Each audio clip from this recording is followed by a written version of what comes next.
আমি তোমাকে সতর্ক করছি, একজন গায়রে মাহরাম নারীকে নিয়ে তোমার ভাবনা কল্পনা, তার সাথে তোমার কথাবার্তা, তোমার অনলাইন চ্যাট, তোমার দেখা সাক্ষাৎ, তোমার অনুভূতি বিনিময়, তোমার ভালোবাসার নোংরা সম্পর্ক সব কিছুই তোমার অন্তরকে কেবল কালো কুলুষিত করবে।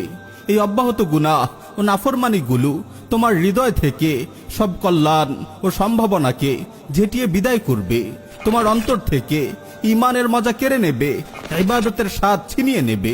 তোমার হৃদয়ে মুনাফিকের চাষ করবে, তোমাকে তোমার দয়াময় রবের রহমত থেকে বহু দূর নিয়ে যাবে।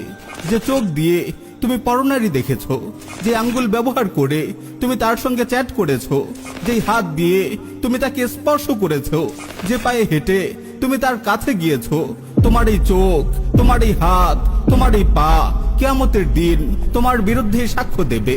হাসরের ময়দানে আল্লাহ রাব্বুল আলামিন যখন বলবেন, আল ইয়াউমা নাখতিমু আলা আফওয়াহিহিম ওয়া তুকাল্লিমুনা আইদিহিম ওয়া তাশহাদু আরজুলুহুম বিমা কানু ইয়াকসিবুন, আজ আমি তাদের মুখে মোহর মেরে